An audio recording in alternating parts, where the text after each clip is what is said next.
Welcome, gamers, to Basement Arcade Pause Mania, the show where we hit pause, sit back, and just chill. I am your host, Ben Magnet, and today on the show, I have, once again, another guest from England. It feels like almost every other show I have guests from either Australia or England, but this awesome person is a staff writer for multiple video game publications. Wow, can you tell I woke up just 5 minutes ago? She is a staff writer for Fusion Magazine. She also writes for a whole bunch of things. She streams. She's totally awesome and chill. Ladies and gentlemen, welcome to the show, Retro Faith. Faith, how are you? Oh, wonderful. Thank you. Thank you for inviting me. Of course. Thank you for coming on the show. So you are a video games journalist. You write for, right before we started recording, you say you write for so many different things. But before that, you also stream on Twitter. I almost said stream on Twitter. My goodness, stream on Twitch. Well, let's be real. The Twitter and Twitch, they both have the same first syllable, so it's like you gotta make sure they say the right thing. Yeah. And also, you are a diehard Sonic the Hedgehog fan. The biggest. Yeah, you're probably I'm also a big diehard Sonic the Hedgehog fan.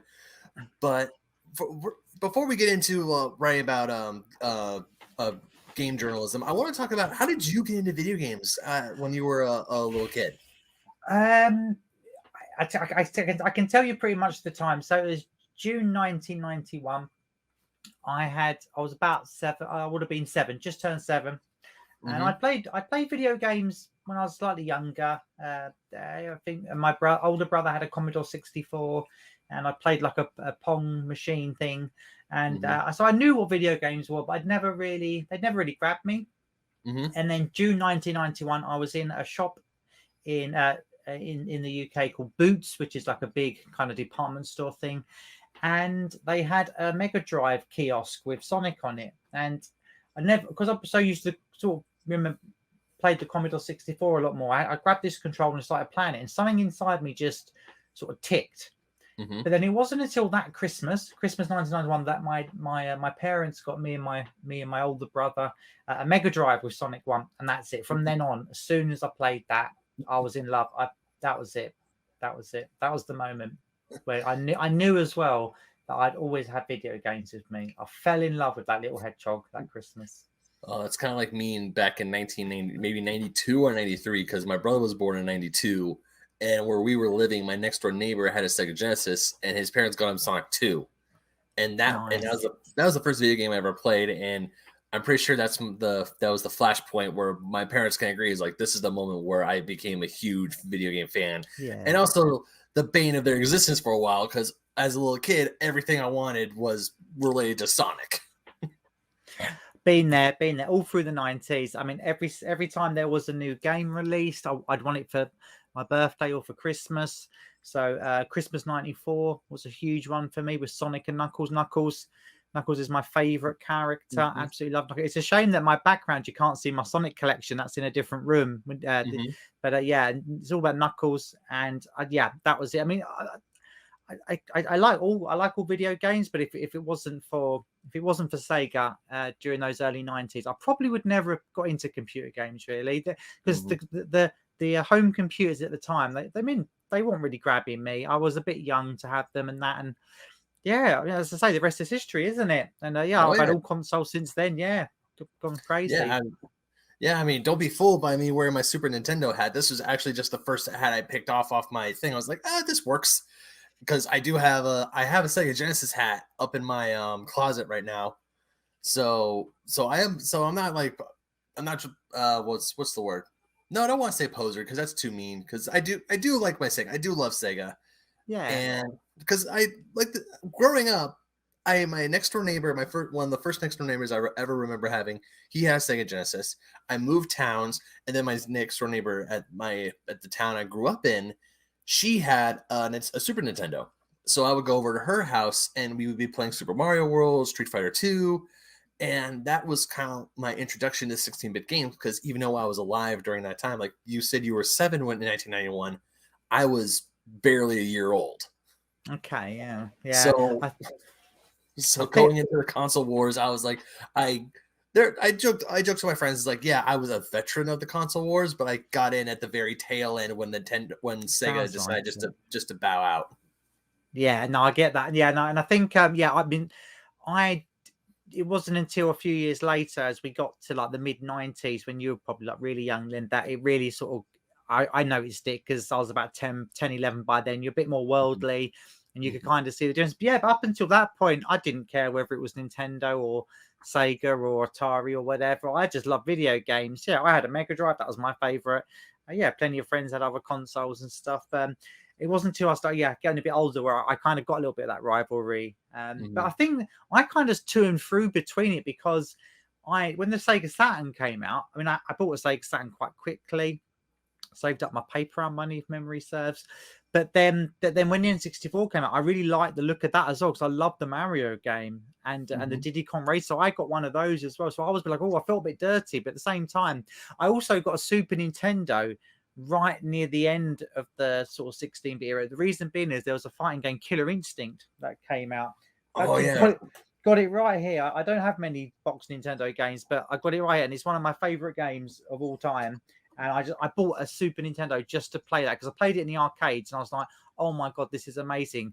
When we found out it was coming on Super Nintendo, I just had to get it. So Mhm. I got to the Super Nintendo quite late. I hadn't played it much until. I'm glad I got there when I did, because Mario World is now one of my favorite games. Yeah. Yeah, I didn't get, unfortunately, my first Super Nintendo was Super Nintendo Mini that came out a few years ago. I specifically bought that because I mean, getting an actual console itself, I mean, it's not hard to get. It's just a little on the spendy side, and for me, a little over Yeah. $100. That's still a little expensive, even though some people can throw $100 bills like no matter what.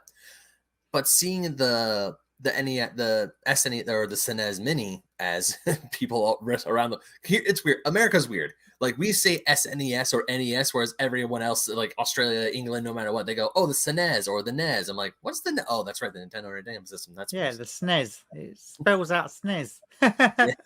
And we Or just like to NES. go, Yeah. and we say, and we do the acronyms. But Yeah, but when you I also call the Mega Drive Genesis. What's all that yeah, about? yeah, I forgot who I was talking to, but apparently It's a when trademark. Yeah, it's a yeah, there's a trademark trade. thing. Yeah, there's a company in America had a trademark for Mega Drive, and they had to go with a different name. So I want to say it was Yeah. Al Nielsen of Sega who came up, or who was, there was like other names for the Genesis, and I think another one was, I forgot what the other names were, but they were just all like bad names. And then we look at Genesis, I'm like, that works, I'll take that. No, it's not a bad name, but it doesn't work for simple reason that the Genesis means like the first, doesn't it? Like the start. But there was the Hmm. Master System Yeah. before. So to me, when I heard it, I was like, but it's not the Genesis, it's the second yeah, anyway, we're getting a bit sidetracked, but yeah. No. Oh no, being getting sidetracked is what this show is all about. It's definitely SNES, not SNES. Yeah. Anyways, because I got my SNES Mini because it had like a bunch of games preloaded in, and a lot of those games are super hard to find, and they're also already expensive as standalone carts. And Yeah. also, this one's gonna work on my HD TV, so I'm like, perfect. I don't have to worry about that. Yeah, brilliant. Yeah, no, those minis are awesome. I think that because I've never owned an NES either. So like, plenty of friends had them, but I never really owned one myself. So yeah, when the NES Mini came out, I was like, oh, yeah, that's interesting, and got it on the Switch as well, so it feels good. But I only Mhm. play Mario on it, if I was honest. But the SNES or the SNES is definitely the one for me. Donkey Kong, Mario World, so many great. Mhm. F-Zero, oh, it's Mhm. classics. Final Fantasy 3, 6. I mean, Yeah, of course, yeah, that. yeah, of course, Secret of Mana. That was like the instant buy for me, because at the time I was only hearing great things about Secret of Mana. Like, the circles I was in, they were just talking about. It's like, oh yeah, Secret of Mana, that's such a good game. We gotta play Secret of Mana. I'm like, what is this game that people keep talking about? I've seen a few screenshots, a few gameplay videos. I'm like, man, that looks really cool. And then I saw it at a convention once, and it was, I think, at the time the standalone cart was over like $80 American, and I Oh, was just wow. like, no thanks. And then of course here it comes out on the SNES Mini, and then the collection comes out on the Switch. I'm like, perfect. I have no perfect. I have a way to play Secret of Mana now. Awesome. Yeah, do you know what those guys? I tell you, JRPGs in general, I'm not a fan. I'll tell you Mm. why. It's, the graphics are nice and the music's good, but it's all, for me, it's just very menu, like menu, like and I've never found one really that challenging. I've never played a JRPG and thought, oh my god, I'm stuck. It's always just, okay, we go here. I mean, I like strategy RPGs like that, like Mhm. Fire Emblem or ones a bit more like that. But I just find all the Final Fantasies, all that Secret of Mana, all those type of games, I find them a bit boring. I know people be like, but it's like, and I'll tell you why. It's just because it's all about the story, isn't it? Because the actual gameplay is just tapping the same button on the menus, isn't it? Attack. Oh, it's your turn, attack. Your turn, attack. And I know people be like, no, you're simplifying it too much. But when you break it down, to me, there's not any skill to it. It's just pretty graphics with fancy spells and then a really good story. But for me, video games, I don't really care about story at all. I'm pure action. I'm an arcade player. If there's a story in a game, I'm just pushing start and skipping it. Honestly, Okay. I'm one of those. So for me, I know everyone's like, "Oh my god, Secret of Mana," and what's the other one they love on the SNES? There's another one, isn't there, that people just go crazy? Chrono Trigger. Oh, I've played all those games. I've played Final Fantasy, the 2D ones and the 3D ones. Every single time, though, I'm just like, okay, so what am I doing now? I'm fighting this people, and you just keep pushing the same button, menu, and for me, RPGs are more like Baldur's Gate, like Dungeons and Dragons, where there's a bit more strategy to it, where you place your troops and stuff. Right. That's for me. But yeah, I get why people like those JRPGs. I can understand why they like them. But for me, I always put my head above the parapet here, and people are like, oh, I'm not following. I've had people say, I'm not following you anymore because you said Chrono Trigger was boring. Ooh. And I'm like, but if you actually break it down as a game, there's not much going on here. It's just run to this town, fight some guys, keep pushing the same button in a menu. They die, go along again. Another, you see what I mean? But yeah, it's about the story, isn't it? That's what drags people in, and the characters and that. But yeah, so I'm sorry, I can't get excited about Secret of Mana. Oh no. I've told the story before, but as a kid, I thought games like Final Fantasy and RPGs, essentially like Final Fantasy, the turn-based ones, were boring. But at the same time, when I was saying that sentence, I was also putting like hundreds upon hundreds of hours into Pokemon, which was the exact same thing. Oh god, I hate Pokemon. Oh, I really don't like Pokemon. I know. I think the problem is, like, for me, it's like, I think there's two types of gamers, right? There's gamers that like, Nintendo style stuff, which is like, your RPGs, your Final Fantasy, and then there's people like me who like their arcade games, like Sega games, like Outrun, Streets of Rage, beam ups, those fighting games, shoot 'em ups, shmups. Because I tell you what, I've had loads of conversations with people that love Pokemon, and when I'm like, it's crap and boring, they're like, well, explain why. I'm like, because you're just doing the same thing over and over again. And then they say, well, what do you like? And I say, well, I like a shmump, but I've got to try and one credit it. Like, the challenge is to do it with one credit without dying. And they're like, oh, I've played those shmumps, I just die in 5 seconds. Like, yeah, that's the difference. You want the story, like the Pokemon, collecting the Pokemon in a nice slow game. I'm the complete opposite. I want super fast, high scores, competitiveness. Like, Street Fighter, I'm super competitive. Like, I was... back in the day, I used to like fight competitively. Before all this esports stuff, I used to go in for like competitive fighting game tournaments and stuff. So things like Pokemon and that just totally passed me by. It's just like, nah. I mean, you're not wrong on Pokemon. That's actually been a criticism of the games lately. Like, Brilliant Diamond and Shining Pearl just came out, and yes, there are some good quality of life improvements to that game, but it still is essentially the DS game, just with a shinier coat of paint on it and better online. I mean, maybe not better online features, but the online features have been souped up a little bit more. I'll take your word for it. I've seen it. It's the remake, isn't it? I mean, I'll tell you what.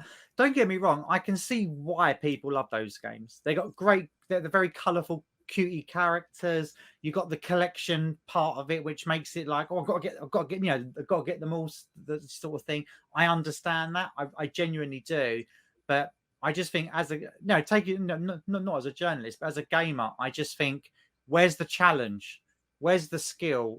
What is it I'm achieving here? And there's nothing there. There's absolutely no depth to it. It's just go here, collect some Pokemon, do these battles. Where again, we're going back to this menu thing of just tapping the same button over and over again to do the same moves over and over again. I don't know. It's just not, and that's what makes games so good, isn't it? That there's so many different. Because the same people that would be going, "Oh my god, Retro Faith hates Pokemon," would be the same people that would go, "Oh my god, I hate your Street Fighter games." And I'm looking at 250 Street Fighter games up here. You know, it's like, that's the difference, isn't it? For me, a game's got to have a high score, some sort of competitiveness to it, or it's got to have a real challenge. If the game lacks any of those, I'm kind of normally out on it. Which is why I miss a lot of RPGs, because I'm like, where's the challenge? You're just going through it's like a story, isn't it? You know, same with the Pokemon. You're just going through the story. You're not actually doing anything. Yeah. That's perfectly fine, because games, like any form of art, they're all subjective. You know, as a person, what you like. That's it. And you stick with that. And I think that's good. That's good. I mean, don't get me wrong. I love Pokemon. I love JRPGs, but I can most certainly criticize those. But I also, there are times, like, I'm not a competitive gamer at all. I mean, I might get a little competitive with my friends, especially when there's a Galaga machine in front of us, and I try to rack up the high score. But I know I'm nowhere near the level of some of people who've been playing this game and only this game for almost their entire life. But yeah, that's all. I mean, I completely understand that. If I were to push back anything on Pokemon, I would say that there are times where there is a bit of the skill in Pokemon is being able to think on your feet and how to counter the opposing trainer's Pokemon type advantage, because they can have a Pokemon of a certain type that is just wiping the floor with your team, and you're sitting there going, how am I going to counter this? I can use this Pokemon, do some chip damage, or I mean, that's the only way I would. I get that. But once again, if you don't like Pokemon, then I mean, you don't like Pokemon. Yeah, that's totally, it's not about not liking it. It's just. I get what you're saying. Obviously, I am sort of like really breaking down to a basic level what these sorts of games are. But for me, it's more just a case of, there is that. There's going to be that element of strategy where, I'm trying to use this move, because I was playing this RPG recently, JRPG called Grandia 2. I've heard of that. Yeah. Yeah. Whereas it's the same sort of thing. It's like select what move you do, and then they'll go and do the move, that sort of thing. But it kind of almost was, okay, that move's not working, just go on to the next. And I feel it's the same with Pokemon. Yeah, you can say there's an element of strategy, but I think it's one of those things. 99% of the time, you're just going to be, choosing the same sort of moves, the same sort of Pokemon. Same with like Final Fantasy. I sat and played through. Everyone says Final Fantasy 7, one of the best games ever. I tell you what, I don't mind saying this. It's one of the most boring games I've ever played. And I'll tell you why. Because I played through the whole game when it came out, and I literally didn't change any of my characters once, and I just selected the first move most of the time, and it was beating the bosses. And it was only when you got right towards the end, that last boss that takes ages, where you kind of had to really think, well, actually, that move isn't doing a lot of damage, so maybe I should mix it up. And I just felt that I wasn't really like in control of it.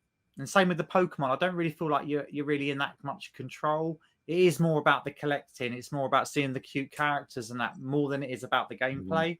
And, and I think that's what, like we're saying, it's also subjective, because people love Pokemon. I was offered a Pokemon game to review, right? And I said no. And people were stunned. They're like, what? You turned down a free Pokemon game? And I was like, yeah. And I'll tell you why, because I would have said it was shit. When I know it's not a shit game. But me as the person reviewing it, I would have been like, this is boring.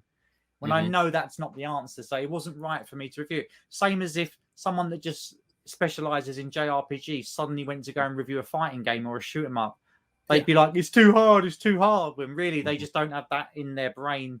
Same with me in the Pokemon and the JRPG. I just haven't got that brain that says this is really fun when it is fun. Yeah, kind of like how, and we'll probably get into this later, but how when some game journalists were talking about how Metroid Dread was way too hard. It wasn't hard. They were complaining about it, because I love Metroid Dread. That right now, that's my game of the year. Yeah, I've played that. We played it. I haven't completed it. My boyfriend got it on his Switch, so nice. I played it enough to know I really liked it. And I wouldn't say it was too hard. I mean, it was challenging. I wouldn't say it was hard. I've certainly there were definitely times where I had to I had to really stop and think of what I needed to do. But other than that, but especially when because the Metroid has this thing because the Shine Spark in Metroid, because that was a thing in Metroid, Super Metroid, and in Metroid Fusion. There are times where just that Shine Spark just made me mad because you have to be really precise in your button inputs to make Yeah, sure you go where you yeah, need to and go. get I those cannot. robots with it. Psh, yeah, and if you Yeah, missed it by a few seconds, you'd missed your chance, and then they're on you, aren't yeah. they? The robot thing, yeah, Oh yeah, I yeah. cannot But tell you no, how many but times I had to stop and just like go, okay, you can do this. You can get this stupid Shine Spark trick down, so you can get that item and because Metroid Dread was the first Metroid I actually did complete 100% items the whole way through. Because leading up to Dread, I did play all the other Metroid games. I will not.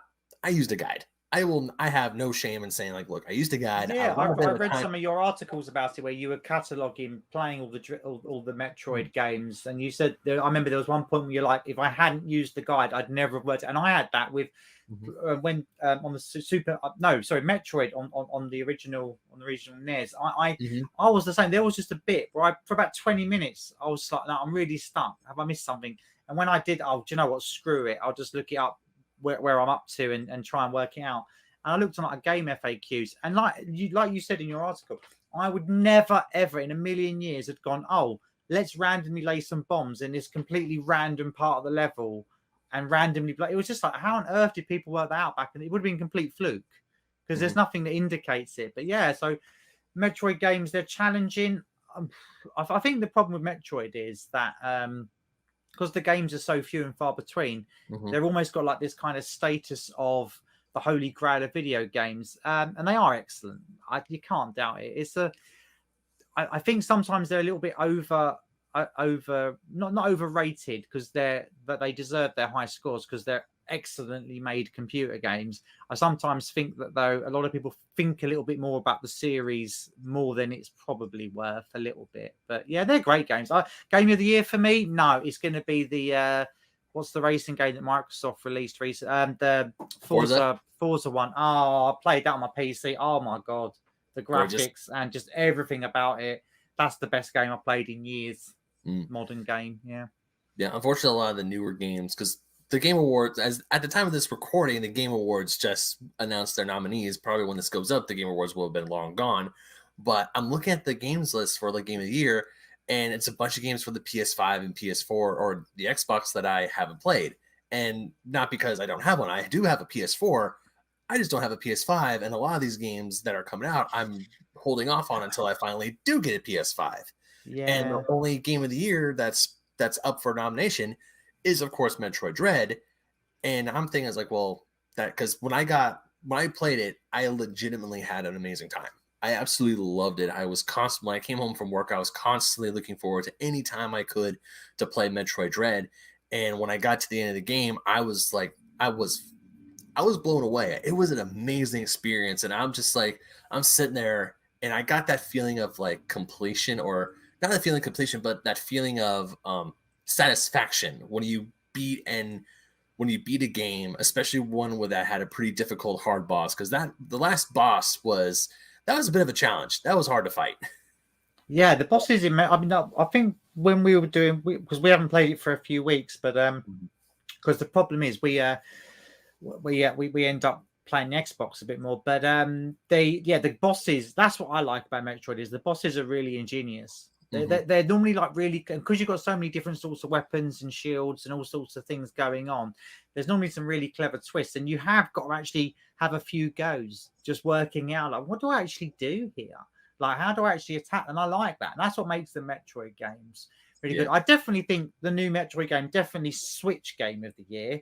Hmm. 100% because I can't see anything else that's come out that's actually good on the Switch personally. Not me. There's a few indie games that I play, but I mean, it's been Pokemon and Animal whatever. And to me, none of it's any good really. I'm not a big Nintendo fan. Like in cutesy stuff, like Mario Kart. I think that's trash.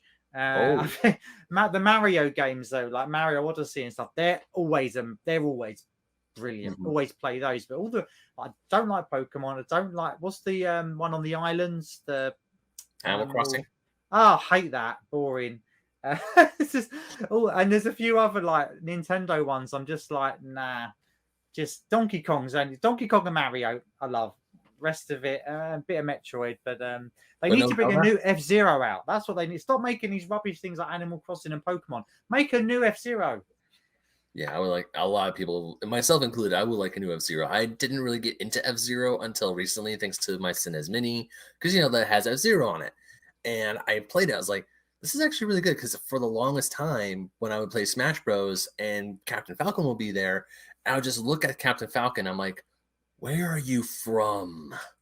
What? It's exactly like Ness from Earthbound, or the Mother series. Like, I see these two random characters in my Super Smash Bros. Roster. I'm just sitting there going, I don't know what games you're from. Like, everyone else on that roster, I can pick and choose. I can tell you, oh, they're from this game, they're from X game or Y game. And then you get Captain Falcon and Ness. And for the longest time, I have no idea who these dudes are. And probably when, because I never owned the GameCube, but even when I did get Super Smash Bros. Melee, I didn't own a memory card.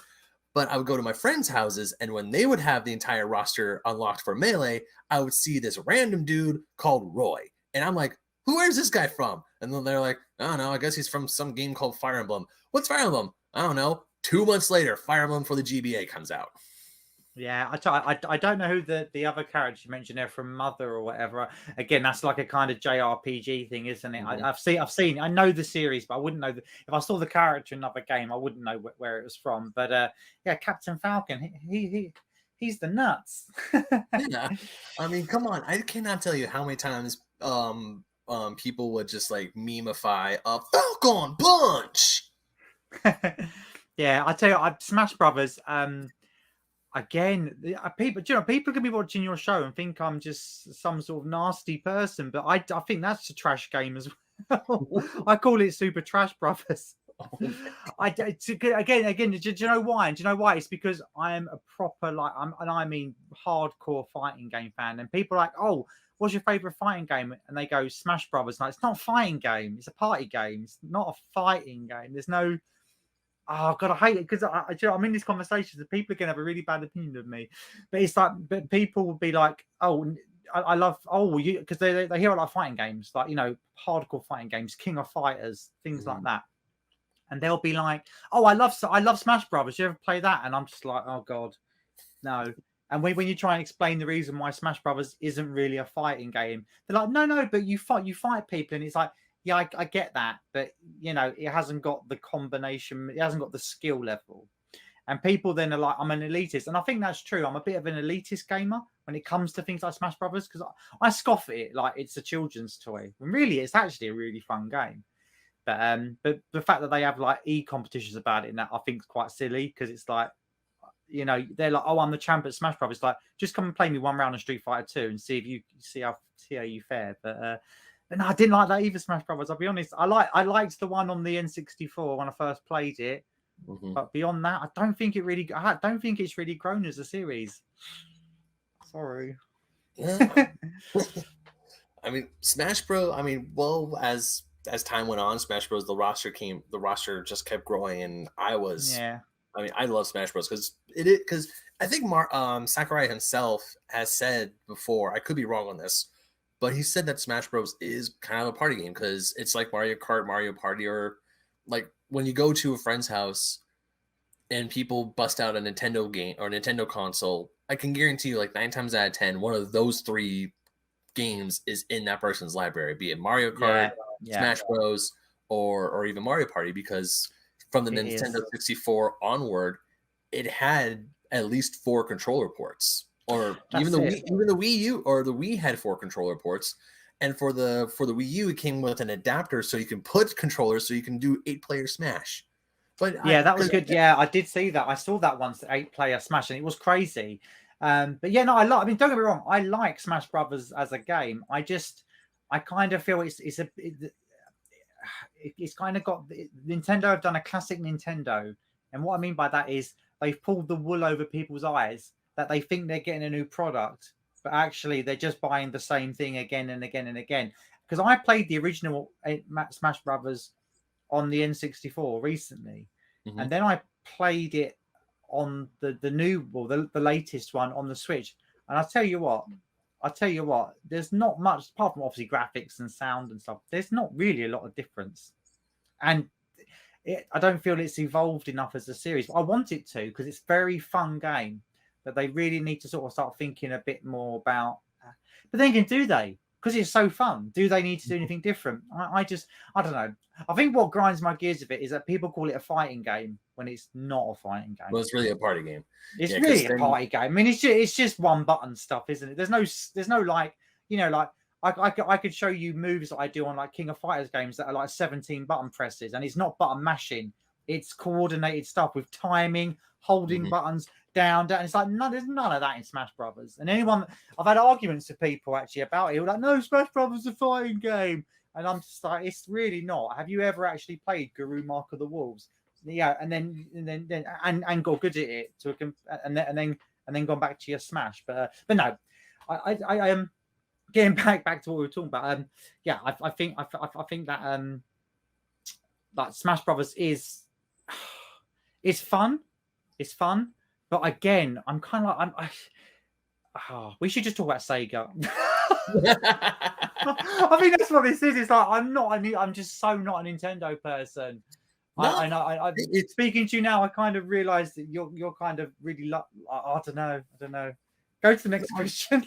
Don't get me wrong, I do love Nintendo, but I can definitely see Nintendo's faults, and I can definitely see why people's criticisms of Nintendo, and I would say that their criticisms are completely valid. I mean, once again, don't let the Nintendo hat fool you, because I grew up wanting a Sega Genesis, I grew up wanting a Dreamcast, I eventually got a Dreamcast, and then I gave it away like an idiot because the laser broke. But I do have a deep love for Sega and a deep love for Sonic the Hedgehog.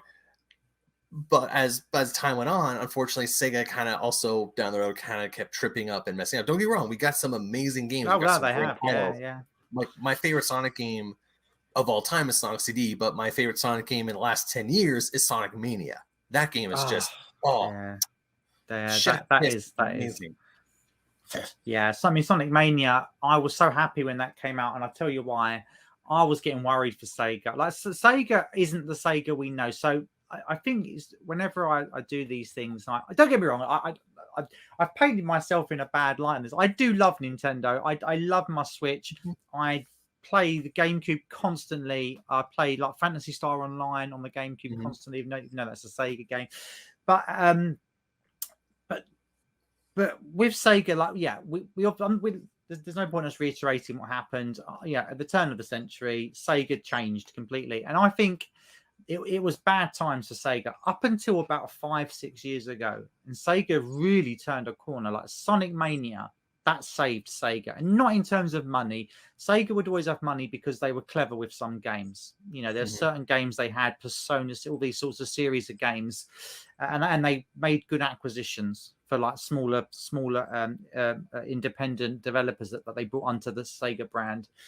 And they've also got their pachinko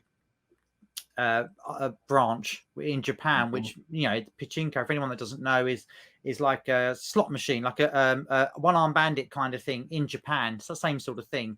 And Sega have a massive, behind the scenes, massive amounts of billions and billions of yen that they make from those machines all throughout the world. So Sega were never going anywhere, but you're right, the Sega that we had back in the wars, as it were, in the 90s is long gone, and we have to be realistic. And the games were getting worse and worse and worse. And I was really, really worried when they announced, you know, the new Sonic games coming out, because I was like, this could be the final nail. But and it turned out to be true. The 3D game was a load of trash, but then Sonic Mania was absolutely brilliant. And the reason for that is that Sega let other people work on it. You know, for the first time ever, Sonic Team weren't doing the Sonic game, first time in a long time. Yeah. And the Christian Whitehead headcanon team has done an amazing job. And let's hope that whatever comes out next is going to be just as good. But it was nice to see Sonic back to his best. And it was great to see Sonic like in things like Mario Sonic Olympics. I thought that was great. And it was nice to see Sega kind of, you know, go, do you know what? Let's do this with Nintendo. They could have gone the opposite way and said, no, you're still our rivals. And really, Nintendo are far and away way above Sega in terms of everything. But Sonic Mania. I mean, I could talk about that forever. It's probably one of the greatest comebacks of all time in video gaming. one of the greatest comebacks. I mean, one of the things about Sega hiring Christian Whitehead, who made fan Sonic games, they hired him first to do the Sonic CD port to iOS and Android. Which I'm not gonna lie, the Sonic CD port is how I actually finally, after 20 plus years of loving and trying to beat that game, finally beat it. Was on my phone. Did you do it? Did you do it with the good ending? Yep. Oh, that's all right. I got all the time stones. I destroyed all the machines in the past. I got them all. Yeah, it's tough to do that. You know, it's actually quite a tough game to do all that. Yeah. Oh no, when I was a kid, because when I first played Sonic CD, it was on my Windows 95, and I could not for the life of me, no matter how hard I tried. And this was back when I was in kindergarten, so this was 1996 when I was playing this game. I could not get past Metallic Madness Act 2. And in Sonic CD, there are 3 acts to a level, kind of like Sonic the Hedgehog 1, where I'm trying to get where I get to Metallic Madness. I'm able to get through Act 1 okay, but Act 2 was the bane of my existence. It was the one roadblock that I could never get past, and it always bothered me. Even years later, when I can play Sonic CD, because I borrowed a friend's game, the Sonic Gems collection on the GameCube. I had a Wii, so I was able to play it on the Wii. I still couldn't get past it. I couldn't do it. I don't know why. I was an adult. I was a teenager at this point, so I'm sitting there going, okay, I've beaten video games before. I've beaten Sonic Adventure God knows how many times. Why can't I not get past this stupid level? I could not beat it until finally I got on my phone, and I just said, and once I said Metallic Madness Act 2, I'm like, okay, I can do this. And I finally beat it. That's mad. Yeah, I mean, it's a strange level to get past that. I finally got past that stupid level. It was just. Do you think it's because like by then you'd run out of lives and you only had a couple of lives by the time you got there or something? Maybe it was a mixture of running out of lives, running out of continues, and also just the fact that I didn't want to start at the very beginning of Metallic Madness Act 1 again. And then when I lost all my continues, I didn't want to go all the way back to the beginning. So it wasn't a form of rage quit, but let's be honest, it was a form of a rage quit because once I died, I'm like, nope, I'm done. I'm putting the game away. I'm not having a good time. I was like, it was with Sonic CD was always a weird one for me because I did have a Mega CD back in the 90s. I didn't get it right away because they were very expensive. It was kind of after the Saturn came out, and obviously the first game I bought was Sonic CD, quickly followed by Final Fight. Which was the best arcade port of that at the time, or the best port, of the arcade version at the time. Better than the Amiga and much better than the SNES.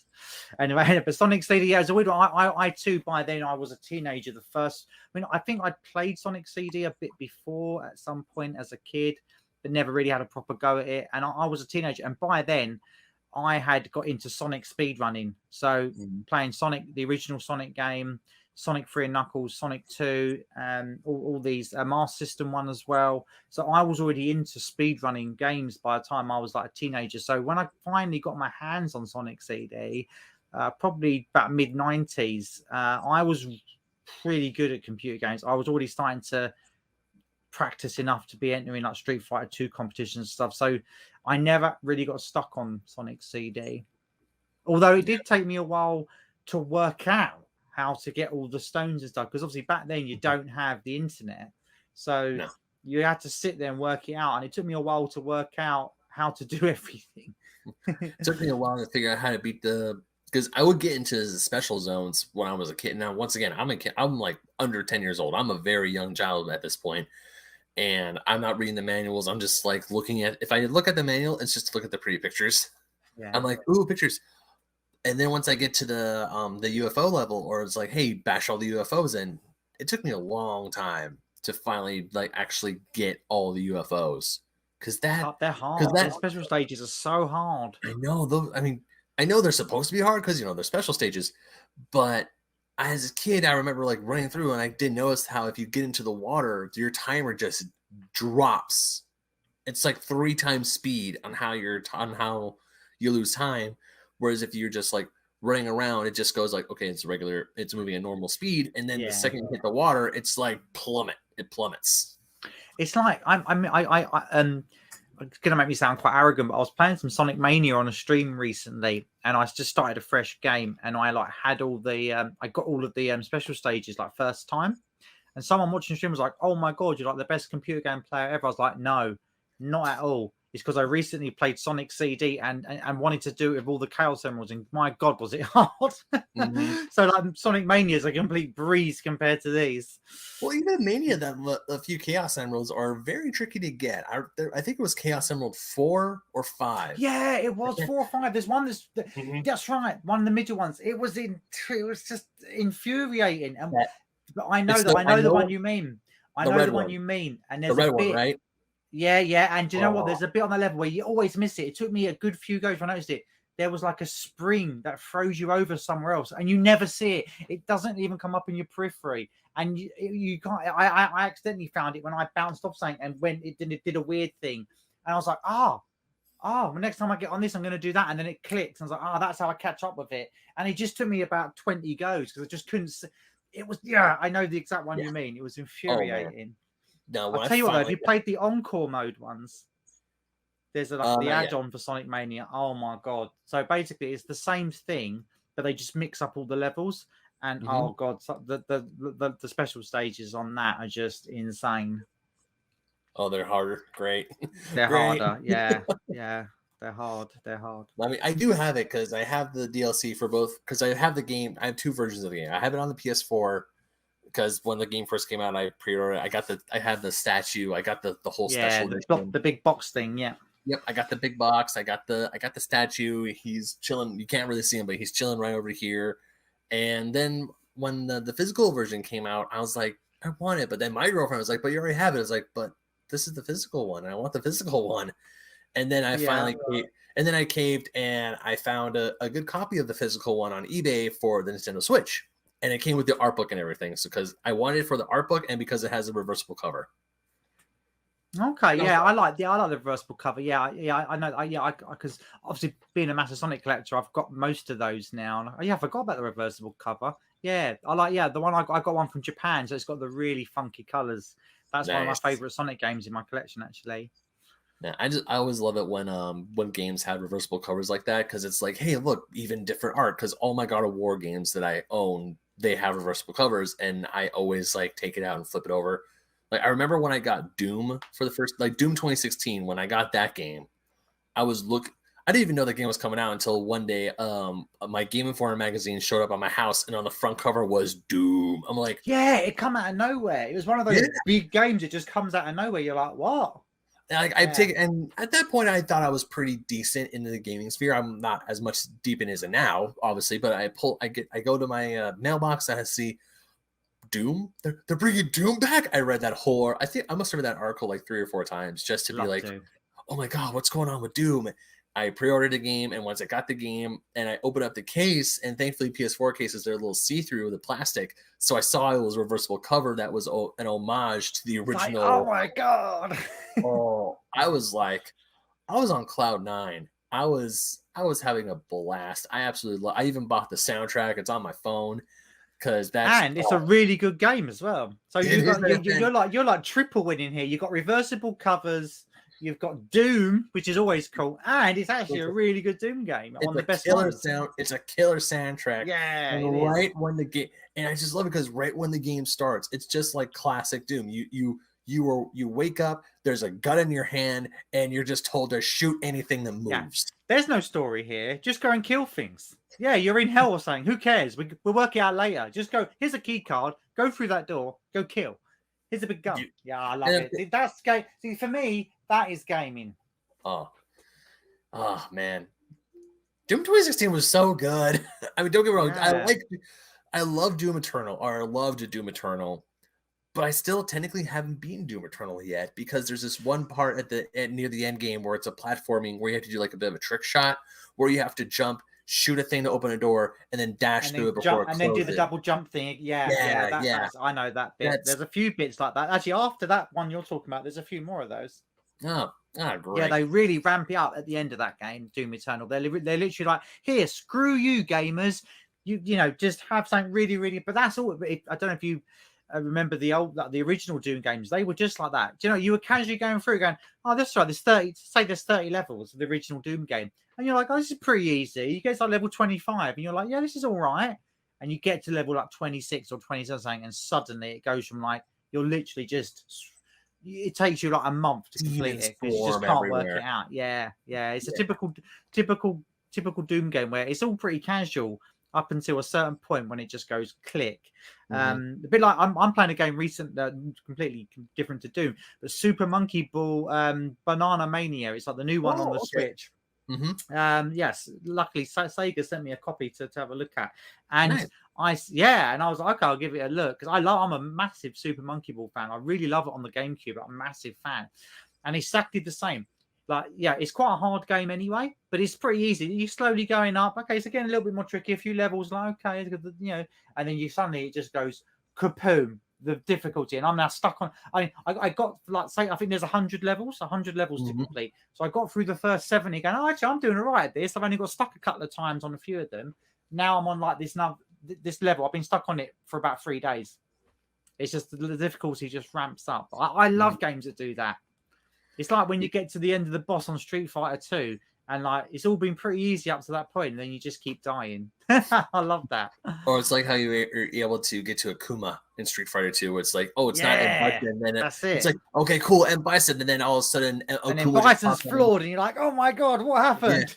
Yeah. Bison's been taken out. Who's this guy? He just sucker punches M. Bison, and you're like, and you're sitting there going, who's this guy? And I remember that in the arcade. One of my friends, because you have to, when we first, because it was just before. Because Street Fighter 2X, if memory serves, came out literally about a month before Street Fighter Alpha, which is where we first had Akuma as a story.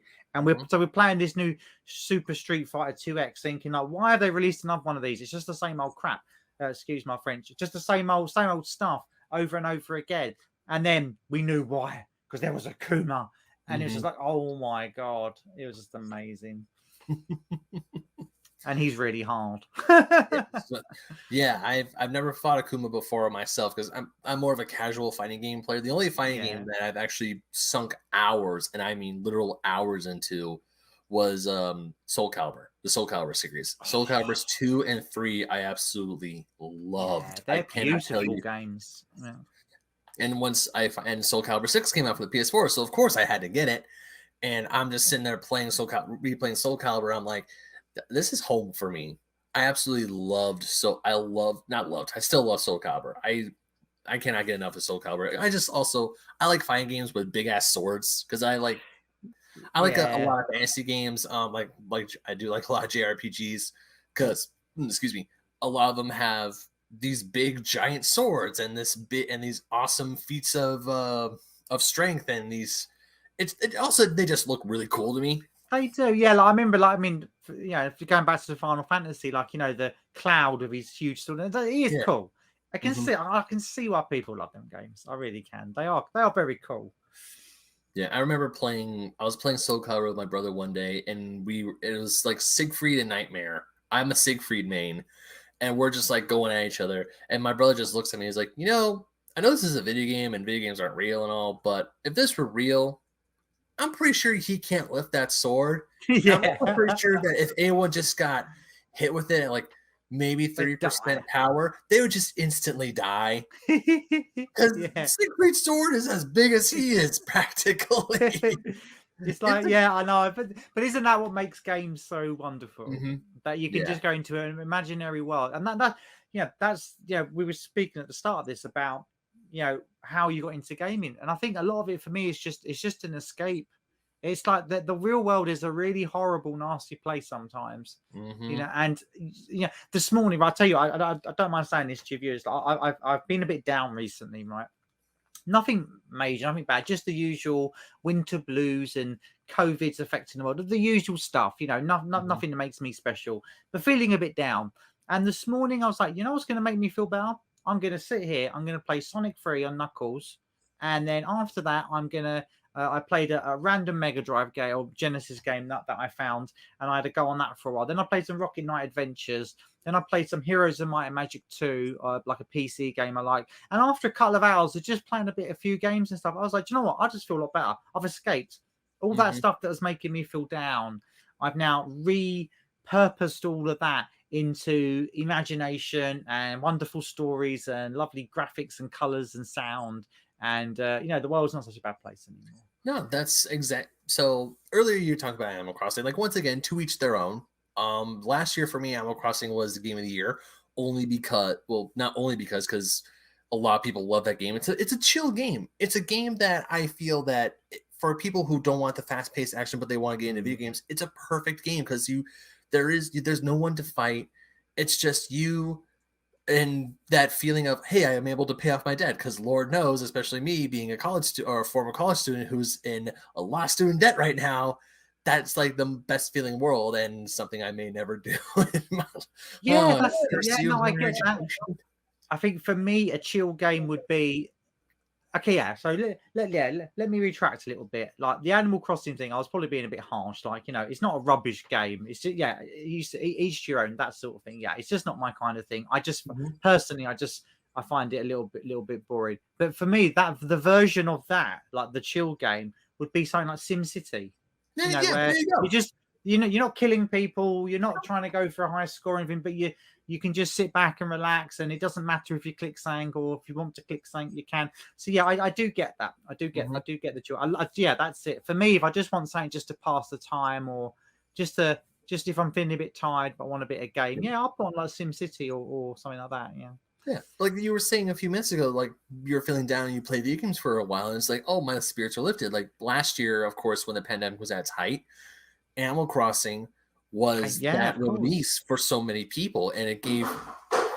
And my cat's just knocked something over. Great, and it was that release of something is normal, or something can become normal. And sorry, my cat decided to throw my train of thought. Dang it, Suki, what'd you knock over? Oh, I'll deal with that later. Cats. Darn cats.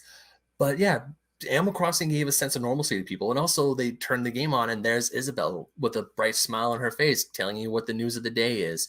You see your villagers, and some of them are like, "Oh, hey, good to see you," or "Hey, I got you a gift." We're at a time where we couldn't go out to see our friends, we couldn't go out to see our loved ones. Our Animal Crossing villagers were there. And maybe that is the sort of the bittersweet of it all, isn't it? Like, maybe Nintendo could be attributed with actually sort of providing a bit of the love that got us through. I do agree with that, because a lot of people bought that game. I was surprised how much, when I looked at the figures, like the end of the year for the biggest selling games, I was shocked about how many copies of that were downloaded. Not because of my opinion on the game, just because I always thought to me, it's like, not the kind of game that would be like a huge seller, not like a FIFA or a Call of Duty or something where, but good on Nintendo. I'll tell you what, Nintendo always do it. Good on Nintendo for bringing out something that nobody knew they wanted. Yeah. They're so good at that, Nintendo. They're so good at that. Because I knew of Animal Crossing before New Horizons came out. Like, I just knew, for me, Animal Crossing wasn't for me, because I like games with objective. I'm not a big fan of licensing. I tried playing The Sims, Sims Busting Out on the PS2. I didn't really like it. I didn't really enjoy it. But once again, you have people who love these games, who love these simulation games, and that's totally fine. They are 100% valid. They are still gamers. Or even the other day, because I've also been feeling down and out, because my work kind of sucks right now, because it's the holiday season, the busiest time of the year for me. And I got home from work one day, and I'm just like, I'm gonna play some Pokemon. I'm just gonna sit back, I'm just gonna relax, and all my worries just washed away, because I'm sitting there playing a game that I know I love, and I'm having a blast at. That's awesome. See, that's what it's about. That's exactly like, something as simple as a game of Pokemon can just totally change. It's like when I was speaking to my brother about this. It's slightly off topic, but he does the same with music, where if he's having a really bad day, he suffers with quite bad depression at times. And he was saying to me when I spoke to him a few days ago that he just went in a quiet room, put on his favorite CDs, like music bands or whatever, and it just turns it all around. Something as simple as just changing up what your brain is doing. And video games are so good at that, because they're so visual. There's so much there's so much audio going on, and then the actual reflexes of actually controlling what's happening. There's so much brain activity with video games. Some people say that's a bad thing because it takes up too much mental energy. But then, as we're just discussing, the flip side of it is it can really change your whole mindset. It changed this morning. I was like, oh, I'm grumpy. Blah, blah, blah, blah. I played Sonic for half an hour, even though I've done it a million times and I can do it with my eyes closed. It didn't matter. It just seeing those colorful graphics, hearing those sounds and that music on the levels, and doing really well on the special stage or whatever it was, and I'm like, yeah, I'm back. I feel like I've turned around my mood, and I don't think many forms of entertainment can do that more than a video game. Honestly, I'd say that. I mean, art is more a piece. It's like almost like a state of mind, isn't it? You look at a piece of art on the wall and you'll get like a feeling or a thought, but it doesn't necessarily change up what you're doing. I'd say that, maybe films can a little bit, but I think again, films are such a passive experience, aren't they? And you'd have to. But anyway, we're going totally off topic. Good thing is, games is good to improve your mood. Hey, that's it. Let's put it on the poster. Games are good. Games are good. Funny enough, we've been talking about anything but like the main topic for the past hour. Well, that's why I do the show, because we can go on rants, we can go on tangents, and that's one of the reasons why I love doing this. So, getting to the meat and potatoes of it all, game journalism. You are a games journalist. You essentially have a job that I've been trying to get for the past year and a half.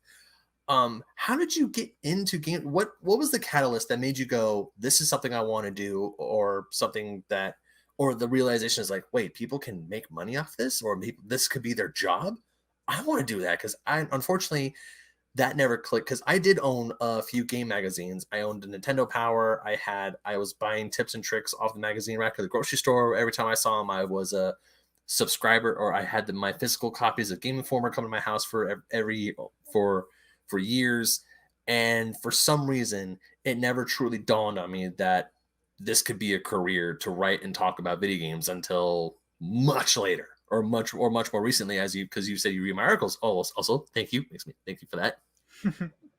So I mean, I'll give a little bit of context to what I'm about to say. So, when I was younger, I used to pretend I was a game journalist and make up my own game magazines and my own instruction manuals for games and stuff. I used to do it all the time. And I remember being a little kid and reading all these magazines, Games Master, Sega Power, what Nintendo, whatever it was, all of those, and thinking this would be amazing.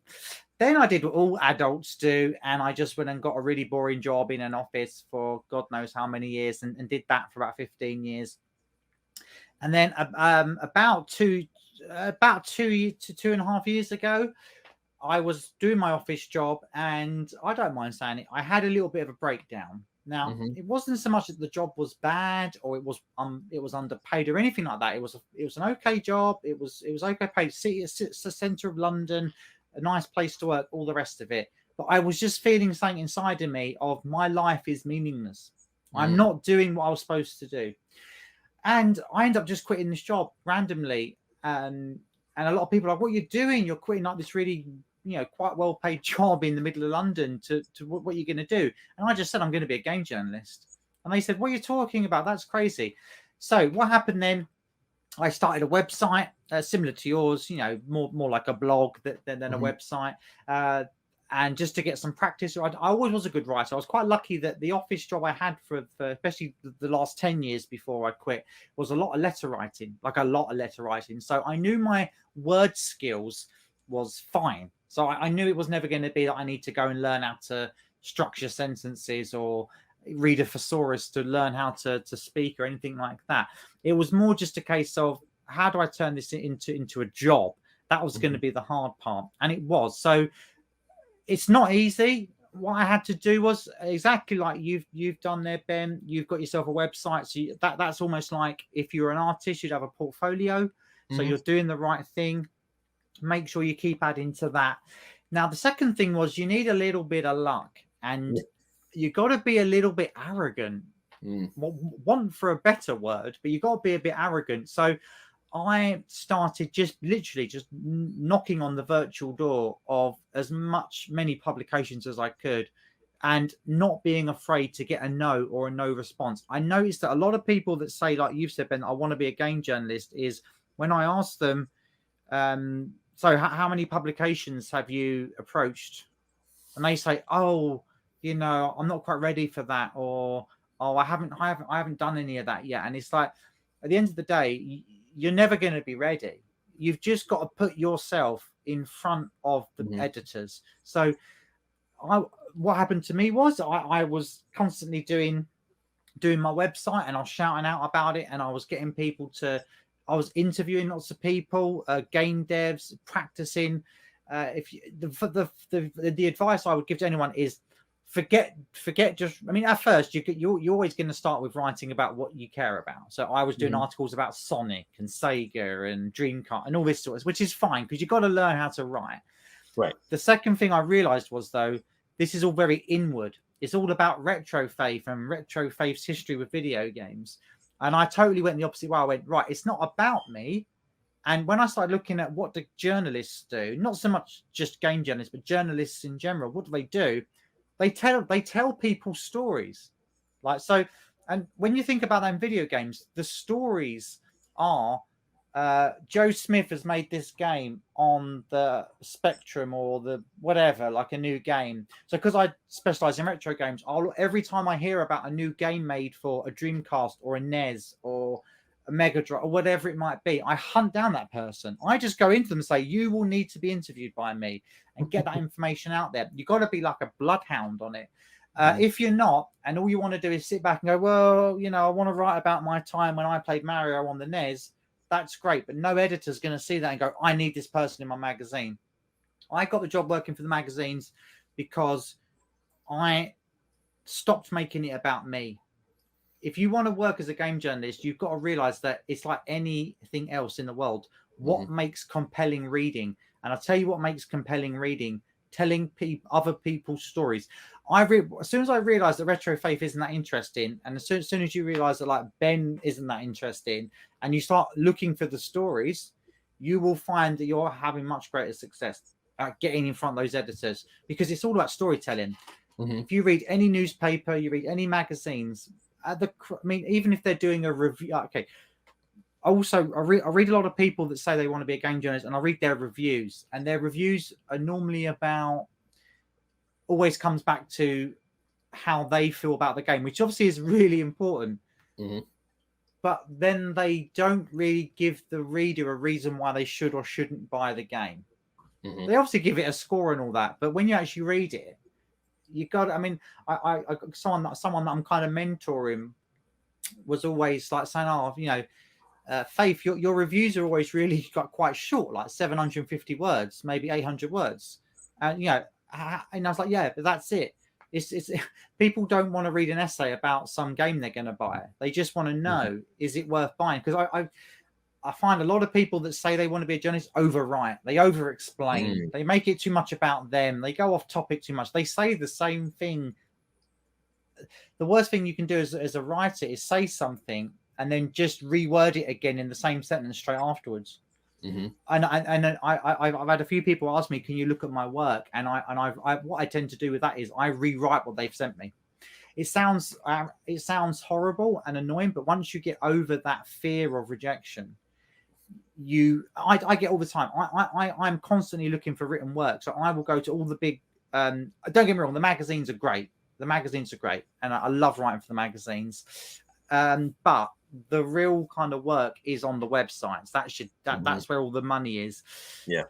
And I've had to change the way I think. I was very arrogant, and I am a bit of an elitist when it comes to video games. And I've had to learn to stop being that. And I've had to learn to just see games and every game having value. Whereas a couple of years ago, I'd have never given any time to a game like Animal Crossing, because I would look at it and gone, pfft. But what I realize now is that there are millions of people that want to read about that. So I've got to get into those things.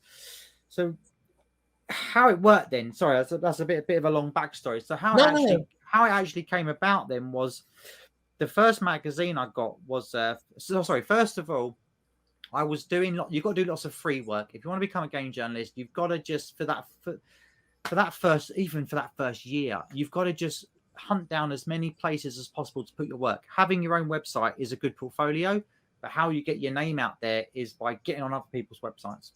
And you've got to just do it for free. And you've got to kind of just do what they want, and you've got to do it in their style, and you've got to do it. So I did that for a couple of websites, and at the time I was kind of grimacing, going, "Why am I giving them my work for free?" But really, what it came down to then was that an editor for the Fusion magazine that I write for, then they contacted me and said, "We've been seeing your work around, and we've just seen your website, which everything tracked back to my website." And they said, "We've just read a few articles, and we want you. We want Retro Faith, like the person, the brand or whatever, to be in our magazine right for it." And that's how it started. And then since then, another person said, "Oh, I've been reading your articles in Fusion magazine. Do you want to write for our magazine?" And you got to find that first run on the ladder. And it comes just through being persistent and you don't know how many times, especially when I first started out, I was asking to speak to people in games companies and they wouldn't even reply. Now, after persistence and making sure that, there's a way for them to see that I'm doing quality written work and I could do something for them. And that's my next point. Not only have you got to really think about not making it about you, because I read a lot of your articles, Ben, and I love the way it's written, but you'll notice it after what I said, a lot of it's about what you're doing, what your history is, but this isn't about you, but what I'm saying is that's not what's interesting. What's interesting is the history of the game, or the person that made the game, or the actor that done the voice for the character, or whatever. And that's where you got to get to. The moment I stopped writing about me and what I care about, or what my history is, and started writing about other people's stories, everything started coming into place. And your articles are just better quality because because when we're writing about ourselves, let's be honest, we all love ourselves. We could write about ourselves forever. When you write about someone else, you really can make it concise, and you write exactly what it is that's going on. So my top tips, if you want to be a game journalist, is you just got to do the hard work. You just got to email every single website under the sun, every magazine or something, and you've got to do some work for free. But it's just how it works. It's just how it works in this industry. The second thing is, don't make it about you. You are not important. What's important is the story, and make sure you get a quote if you can. For every news story I do now, I make sure I get the person that's made the game, or the company involved with it, or whoever, an expert in that genre of game or whatever, to try and give me a quote. It brings it to life. The third thing I would say, and this is where it really comes down to it, is don't be scared of rejection. I was always worried. If a year and a half ago someone had said to me, "Faith, you're going to be writing for video game magazines and getting paid for it," I would have gone like, "No, that's impossible," because I was too scared. I was too scared of people saying, "No, your work's crap." And you know what? My work might be crap, but it doesn't matter. As long as you take that on the chin and listen to what people say, you will grow and get better and start. And do you know what? Just talk to everyone that makes a publication, everyone that runs a website. Just get chatting to them on the Twitters and the Facebooks. There's so much access now.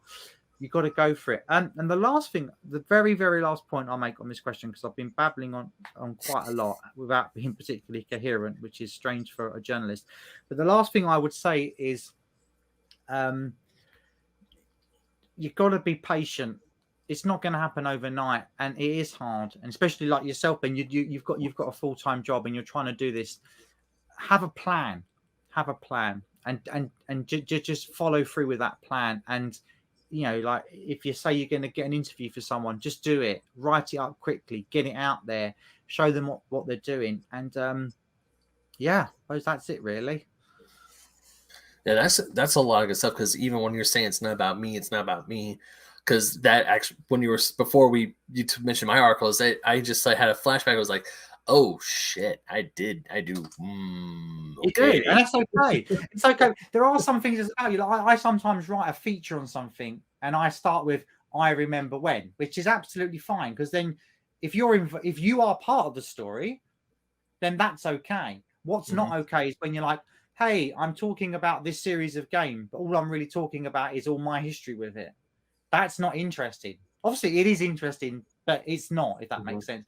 Not to an editor. And what is it we're trying to achieve? We're trying to get these editors to give us money to write stuff for their publications, right? Mhm. And the only way you do that is if you draw out the story. As soon as you step away from I'm not the story to, hey, this person here's making a game. I do recommend. I was reading through a lot of your stuff, and I do recommend though start approaching other people for interviews, even though it might be a bit boring. Do you know what? Sometimes it is a bit boring, but just find people that made games. Like I think you were writing. I read your Metroid one. That's the last one that stuck out, and I really liked it.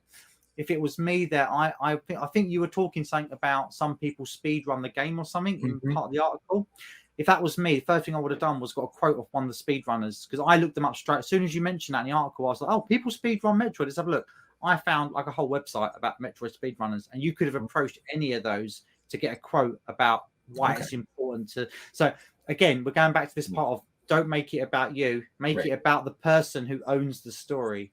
We don't own the story about Metroid. It's not saying that, you know, we don't own it, but the people that do the speed running own it. But anyway.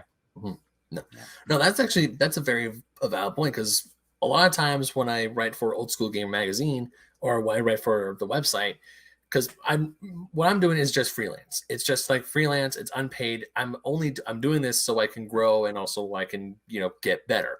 Because when I went to school for radio and for theater. So games journalism for me was it was definitely one of those things where I had it in mind, where I had like, I didn't know what the nitty gritty of it was until unfortunately I actually got into it. Because even when I was taking radio classes at my local community college, a lot of the emphasis was, oh yeah, this is how to properly do a news story on the air. This is how to properly look up credible sources and everything, which definitely that part thankfully stuck in, especially what happened in the past few years. And something really hit me where it's like, where they're like, hey, we gotta do the news. And then it got to a point where I hated doing the news. I like, someone says, oh yeah, let's do the news. I'm like, or you gotta take news courses. I'm like, I don't want to do news courses. I want to do the fun stuff. This is what I'm here for. Yeah, this is the thing. You even said it just now, being like, you've got like being a game journalist is my dream job. I tell you what, being a game journalist is, it's really low paid, and you have to do the news stuff. And I tell you what, it is boring. There's nothing worse than me going, oh god, I've got to do a news story on this like new game that's coming out for this Kickstarter or something, and it's not that interesting to me, and it is boring. But it's important. It's the news, and then you got to make sure you got the credible source. So you got to back up. You got to backtrack and look at the information, all this sort of stuff. And you do have to do that. I mean, I'd love it. Do you know what? I would love it if I could just write about Sonic continuously and someone paid me money about it. But that's not the reality. The reality is I had to do an article about a game I didn't like the other day because the editor needed it for the magazine. And I was the one that was free because I'd already done my work up and someone let him down. So he like, can you just knock this one out in the next couple of days? I was like, do it for you tonight. Don't worry. It's a game I didn't like, but I just did it. And I did it with a smile on my face because I know that's how I get paid. And secondly, that's what it's about. And now do you know what I do? I try to avoid writing about Sonic wherever possible because I know what happens when I write about Sonic. It turns back onto me because I love Sonic and I care about it so much. So I turn it back out and go, let's write about this random thing, you know. I should probably find a game that I'm not really, or a game series, because, okay. Earlier you said about how people say, oh, they want to be game journalists, but another thing, especially me growing up, I don't know if it aired in the UK, but are you aware of G4, like X-Play, Attack of the Show, shows like that? We had Games Master, so yeah, definitely. Okay. Yeah. Okay, because back in so here in America, we had the station called G4. It just recently came back, and that was essentially the video game channel in a sense, where wow. a lot of you didn't have a whole channel. That's amazing. Well, it wasn't all video games all the time. They had a bunch of other pop culture stuff. They had a few other variety shows, but there was one show on there called X-Play, which was a video game review show. I mean, they would do skits and they would do review. Like, I remember my brother and I, for a good 3 years, we would like constantly run straight to the TV whenever a new episode was on when they were at E3 or they were at the Tokyo Game Show. And there were games that we bought because they gave those games amazing reviews. And there are games we bought, and then when they showed up in X-Play, we were kind of scared and we were holding our breaths like, okay, how do they think about this game I really like? And even then, when you're an impressionable 13, 14-year-old and you're watching these shows, you think, oh, they must have the greatest job in the world because they get to play games all day. We don't know what the nitty gritty is like, because later on they would do interviews and they say, yeah, I mean, we get to play video games all day, but unfortunately there are a lot of bad video games that we have to play and we have to review and we have to write about.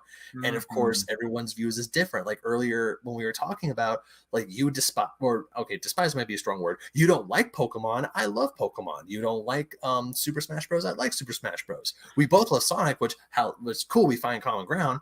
But once again, what I might say is good and amazing, your views might differ, and of course, the same might be the same for vice versa. Yeah, I'll tell you what, exactly. You've hit the nail on the head. Unless you're one of these sort of game journalists that is working for, I don't know, like GameSpot or IGN or something, where you do get all the latest and greatest games for free to review, then yeah, I'm sure their world of being a game journalist is probably slightly better than the average Joe like me. Do you know what? In the last 2 years, I have reviewed so many crap indie games that I've literally played for 5 minutes and said, this is trash. And if it wasn't for the fact that I then had to make a YouTube video about it, write an article about it, do some sort of promotion on Twitter and Facebook and all that, and spend loads of time with the game. If I'd just been playing it for 5 minutes and I was a gamer, I would have gone trash, and never played it again. But when you've kind of been sent a game and you've got to do it for a magazine or for a website or whatever it might be, and you've got to sit there and actually play it and complete it. Well, you don't always complete it, but get far enough that you know what's going on. And that is like you said, behind the scenes, being a game journalist is sometimes really tough. Like I've got, I'm not going to spoil it, but I've got an indie game at the moment. I'm like, started playing it like a little bit today, just for 10 minutes, just to make sure it worked and stuff. And I was like, oh God, this is so trash. But I now need to review it for this publication. And it's like, damn it, I can't get away from this either. And that's the other thing. To be a good game journalist, you have to show all the bad stuff as well as the good stuff. So actually, another bit of advice I'd say to anyone who wants to get into it is, there's plenty of these websites that will give you free games. Now, they're not good games. We're not talking about you're going to get the latest God of War or the latest Nintendo title, whatever. They are some of them are quite bad games. But if you're interested in it, use these websites that give you review codes. And all you have to give back in return is do like a stream or do a review on a website or however your medium is. And I recommend for anyone that wants to get into being a game journalist, start there. Start reviewing those really, really crap indie games. Some of them, you get the odd gem. You get the odd rough one. The odd rough, the older... Diamond and really, the one that really erupts. I mean, you're like, wow, this game's actually really good for a $5 on the Switch store or whatever. But do that. And do you know what? And if you can get through that and you can sit and review those games properly and come out the other side thinking, I still like this, you can be a game journalist. If you review a few of those and go, oh, this is just rubbish, I can't be sitting here wasting my time writing about some game that is only going to be a 3 out of 10 score or whatever because it is that rubbish. If you can't get through those games and review them properly with in a way that's like a quality way as well, keeping your impartiality and doing a good job of the review and doing it seriously, if you can't get through that, you'll never be a games journalist, for the simple reason that how are you going to get through boring review? Like, here's the latest sales statistics from, I don't know, from Nintendo, and we've got to do a breakdown of all their sales. I mean, that stuff is boring, right? It's boring. Who cares about all that? But you've got to do that. Being a game journalist isn't just playing the latest Mario game and being on Twitch. There's so much that goes on behind it. And if you can get through those moments, you can make it. Because the only game so I don't know if you saw, but a while ago, I want to say last year, the one game that I sat down and to try to review was a game called Panzer Paladin. And it's a game that I loved playing. And when I saw the trailer for it, I was like, oh, this game is like right up my alley, because it's like a Mega Man it's like Mega Man. You have Mobile Suit Gundam thrown in there, and also you fight demons with swords. And I'm like, cool. Oh, that sounds great. That is ticking all my boxes. And I do love the game. But when I was sitting there and I was trying to write this article and trying to like look at through a critical eye, saying this is why some people might have an issue with this game or might have problems with it. I'm sitting there going, man, this is a lot harder than I thought. And that was like the parting of the clouds when it dawned on me, where I was like, oh, I've been looking at this through the lens of a fanboy and not through the lens of a professional.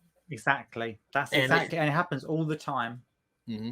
And not to say that, I mean, I'm pretty sure if I were to reread or if you were to read it, you go, yeah, this is definitely written by someone who doesn't really, because writing game reviews, when they're read or when you first see them, you think, oh, this is easy, I can do this. But when you actually sit down and do it, it's a lot harder than it looks. And I'm actually perfectly fine with people. Like earlier when you're saying it's not all about you, and I appreciate the praise for some of the articles, but at the same time, it's like, give me some of that criticism. That's why I mass tag as many people as I can on my Twitter feed to read my articles.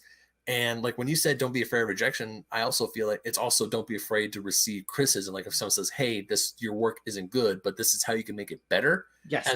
As long as that the part of where it comes up is like, hey, I noticed these things. This isn't a good way to get noticed, but if you do it this way, then you can get noticed.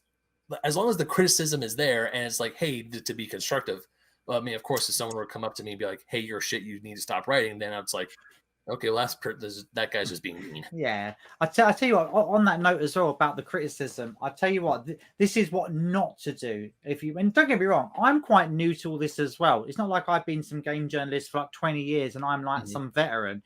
I've only been doing this, like, I've only been doing it, getting proper paid for it for, less than a year now.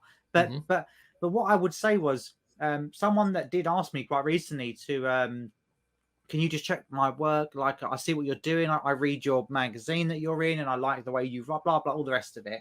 And I was like, okay, I'll read something. Send me something. And what I always do, I've had a few people ask that, and I don't mind helping, like sort of being like a mini mentor or something for some people that also want to do it, because I feel giving back is important. But what I do is they sent me some article, and I'll tell you what, it was like, there was a lot of problems with it, right? So there was like, they wasn't sure what tense they were in. Some of it was, some of it was at the now, and some of it was a bit confusing. Also, some of the viewpoint was confusing. Some of it was like afar, like this happens, that happens. And then the next paragraph, it was I. And then the next paragraph was you, your, and it was all a bit. So I said to them, look, give me a couple of days. I'm gonna do something for you. So I rewrote the whole thing, still using their information. I didn't like whether the information was correct or not about whatever they were writing about. I don't know. I just rewrote it in a way that made more sense.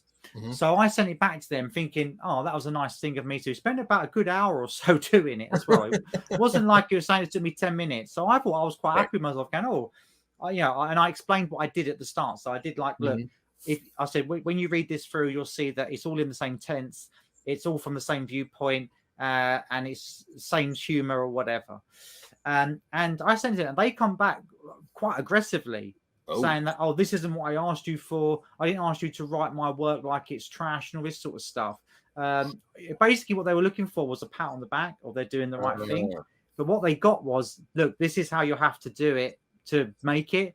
And so if anyone... because I've got mentors myself that have helped me get where I am, because I do a bit of work for radio as well for BBC, and there's a guy called Ian Lee who is in the UK. Your US people probably, followers probably won't know who he is.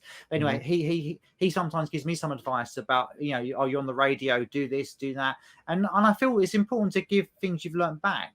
So if you can't take that criticism, like in my story, this person, he's obviously one of our Twitter followers. He obviously doesn't follow me anymore because he blocked me because he thought he basically thought I was being rude by rewriting the work. When I asked him before he blocked me, saying like, well, what is it you actually wanted? Because you asked me to check your work and give you some pointers. I did that by showing you how it needs to be for it to get printed in a magazine or even on a website, because it made no sense. And all you've done now is, so if all you're looking for is an ego stroke, just forget about it as a journalist, because no one is going to say, oh, good job, isn't that amazing? I get back from editors all the time, yeah, this article's great, but I need to cut this whole entire bit out because it's crap. And I'm like, oh, okay. I thought that was the best bit of the article, but okay, that's what they think. And that's, at the end of the day, they're the ones who are paying to get the thing published and paying Right. you to do the work. So don't be scared to take that criticism and do search it out. Do search it. Go to the people that know what they're saying and say, look, can I just get some help here? Here's a couple of articles I've done. Don't bombard them with crap, though. Just be like, look, here's some examples of my work. Here's a review. Here's a feature. And here's an interview, say, right? And that's what I would do. And I would say, if you get 5 minutes, can you just read over and give me any advice? And what I would say is, if you want to make it as a journalist as well, you've got to show you can do it all. There's no point. I mean, everyone wants to write the features. Let's be honest, Ben. Writing the features is amazing. Yeah, that's the fun part. Yeah, it's the best fun part because you can put yourself in the story. You can look at the history of things. You can bring in anything you want, and you can make it about anything you want. And it's like a piece of art. The boring things is the news. Yep. Like, the news is boring. It's got to be factual. There's no opinion. It's just, this happened, that happened, here's a link, this happened, right? But you've got to do it. You've got to show you can do it. And the other boring one is the reviews, because unless you've got the latest Super Mario game, you're probably reviewing a game that isn't that fun. Because let's be honest, 90% of games that come out aren't that good, or aren't amazing that you can remember. But you've got to do those, and you've got to do it in a good way. And the fourth thing is do some interviews. You've got to show the editors that you can do it all. So if they say, "Hey, I was chatting to this old guy who used to be at Sega in the 90s, and I think if you had a chat with him, he'd be perfect for you to put an article together." You've got to have the skills right there. Right. If an editor doesn't see that, why are they going to hire you? True. Yeah, very true. And to mention about that ego thing, or to backtrack a little bit about the gentleman, I would assume this is gentleman, the person who just wanted the ego stroke. Yeah. That's I don't know if this is me being egotistical. I really hope it's not. But it's weird because when I put out my articles, like when I mass tweet you and tweet so many people, like, because you probably get it, it's like, shit, Ben's got another article up in there. No, I'd like to say I read at least half of them. I appreciate that. Yeah. But because I get a little scared that someone's gonna try and flag me as like this is spam or whatever, when it's really not. I'm just trying to get as many eyes on it. And like, because I do get people who come up to me or who start a dialogue or a thread and like, hey, this is great. You like make some good points. I'm like, cool. I'm like, or the thing that I don't like seeing, which is really weird, is just the great article. I'm like, thanks, and just nothing else. They just put great article, and I'm just sitting there like, anything else you want to say? But hold on a minute.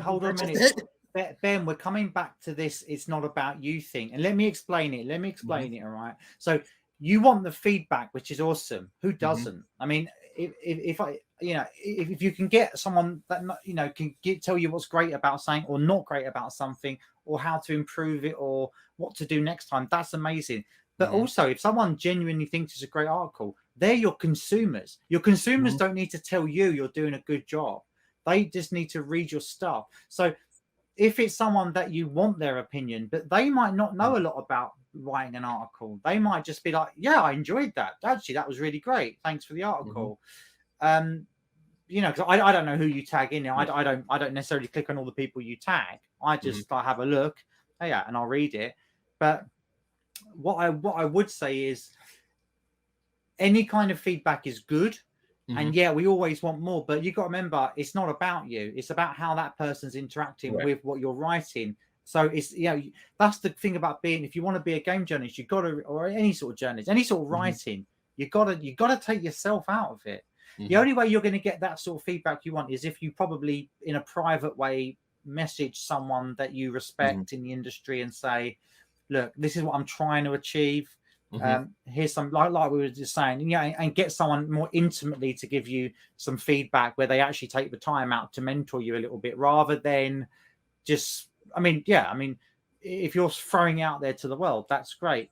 But all those people you're tagging, they might have their own deadlines to hit. They might have a quick flick through, just skim read it and go, great article. If you really want people to analytically give you responses, you're going to have to target that, I'd say, more than just putting it on Twitter or Facebook. Don't be scared. Don't be scared to do it, because there's plenty of people out there that work in this industry that are more than happy to help someone that wants to break in. Right. Just got to find it. I think I may have phrased it a little different. Like, don't get me wrong, I love it when people who, because a lot of people who do say great article are people who don't, I believe, who don't write or articles, who aren't journalists for a living, and they are just for lack of a better term, average Joes go doing their 9 to 5. It's like, oh, hey, this person who I follow on Twitter who writes stuff, I like what they write, and they don't have a whole lot of criticism. Which, don't get me wrong, I'm not going to say no to praise. I mean, that does kind of feel good, but at the same time, you're absolutely right. Like if I were to send something to you and you were to rewrite it and send it back to me, I'm not going to be like, oh, you were supposed to like it. It's like, no, cool, give me that. Make my work better, or make me or point me in the direction of like, hey, this is what you need to do, or try working on this, and then you can improve. Because there are times where I link my older articles to my newer ones. The one I just put up was about buying games post-pandemic, and in the very beginning of 2020, I wrote 2 pieces on how to start a retro video game collection under a budget. And the first piece, I was like, the first part is like kind of, I want to say like a little common sense, but at the same time, like some people who may not like, oh, I want to get into this. I think this is fun. How do I do it?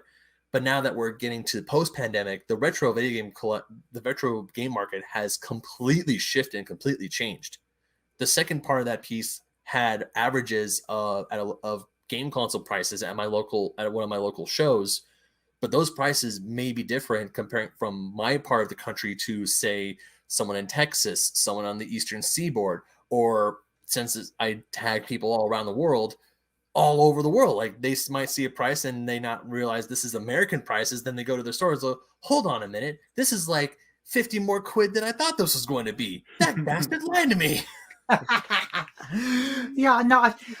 I think what you need to do, you need to just. I think. I obviously haven't read everything you've written. But I think you've definitely got something there. I think you just need to. You need. Let me ask you. Let me spin it back round. Spin it back round, right? Okay. Let me spin round. Have you had that moment where you say, "I am a game journalist," or are you still saying, "Oh, I want to be a game journalist"? I don't think I've had that moment. The moment I have is I like love writing about video games. Okay. Right. I don't know. Okay. You love writing about it. Yeah, I don't know if that's answered your question, because when I started doing this, it was more just for me to talk. It was more of an outlet for me to talk about retro video games. It was more of an outlet to me and then I started trying to pursue, because I have pursued jobs. I have pursued freelance jobs for like IGN and a few other places, and I have gotten rejection letters. All right. So I've got no response. I'm going to do you a huge favor today, Ben. All right. I'll tell you what I'm going to do for you. I'm going to give you the golden advice that I wish someone had given me ages ago. Right.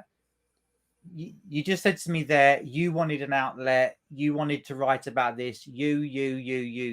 Right. We're going back to this. It's not about you. Okay. Now, if you are serious about making money as a game journalist, stop what you're doing right now. Stop writing. Stop using it as an outlet. Stop using it as I want to talk to people. Go and get a few indie games off these the websites. You'll find them. Just type in like indie games for content creators or something. Okay. And just start doing the hard work and stop doing what you're doing. What you do is great. I love it. I think there's always going to be a space to write the personal pieces or the features about Metroid or whatever. That's always going to exist. But if you want to make money, you've got to show that you can write the kind of pieces where the money is. So editors need new stuff. They don't, a feature about Metroid isn't going to draw in any money for a website, say like IGN or whatever. Yeah, right. That's the fluff pieces. That's nice, that we love doing. I love doing it, right? What makes them money is the latest reviews of latest games. Because let's say, even if it's a crappy indie game, right, there's still going to be thousands upon thousands of searches for that on the day it gets released. So if you can show that you've got a review there ready in an article format with pictures and all that done, and on time, that will make them money, because then the advertising on the websites and stuff. I'm just trying to be honest with you how it works and stuff. So while I'm quite lucky that I've got into a couple of retro magazines where I can write about retro stuff, the only way I get paid is if I make it relevant. So I have to track down game developers and do interviews and stuff. I think for you, Ben, you need to go from I like the idea of being a game journalist and getting paid for it to I'm actually being a game journalist. Okay. And the moment I had that click in my head of stop making it, doing loads of features about stuff, and I started doing the hard work, which was doing these bloody awful indie game reviews. It's the only way you're going to make it now. You have to show that you can do the dirty work. So I give you some homework.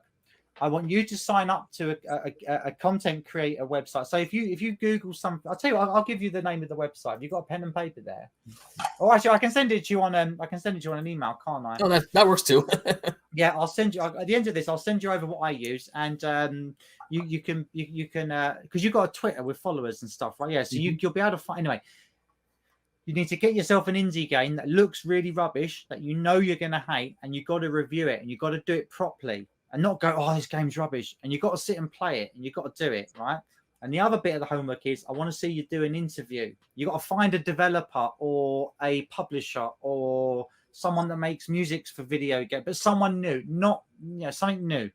So maybe what I would do if it was me, I would review this game.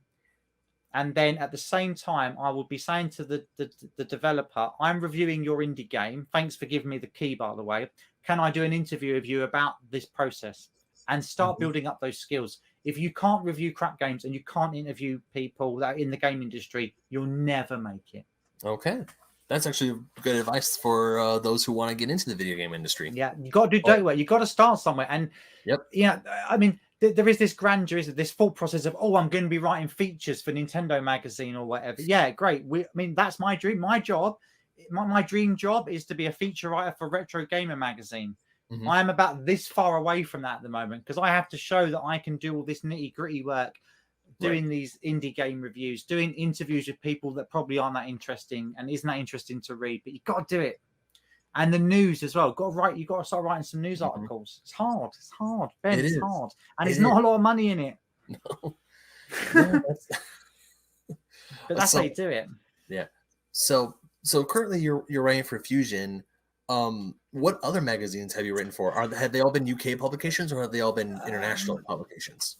Well, yeah, let's look it down. So yeah, they're mostly UK ones. So there's Fusion is my main one. That's I normally do between 4 and 5 articles a month for that one.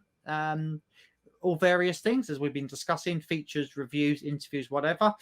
I've just took on another job now writing for Sega Powered magazine, which is a new one. So the first issue is due out this month, and luckily I got to write about Sonic for that one.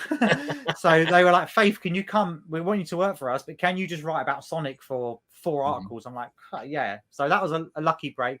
I've also done a few bits for a few books, like Kickstarter books, which is how I got my first sort of published stuff.